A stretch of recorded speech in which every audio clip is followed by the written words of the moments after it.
Hey boys and ghouls, be sure and check out the brand new episode next Tuesday of Graveyard Carz. Very nostalgic, you'll see why.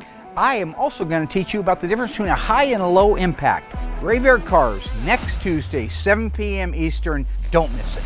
This week on Graveyard Carz, Mark compares two 1970 Cudas that suffered collisions and reveals the real damage that can be hidden under the surface. It sheared the quarter panel off of the car, but it didn't stop there. Meanwhile, Alyssa aids Dougie in deconstructing one rear axle assembly to rebuild another. It's always a little easier to work with Doug than it is my dad. But does Alyssa have a connection to this rear axle? Dougie knows whose rear end it is, but Alyssa doesn't. I'm going to go ahead and let her in on it. Find out on this week's episode of Graveyard Carz. They're coming to get you, Barbara.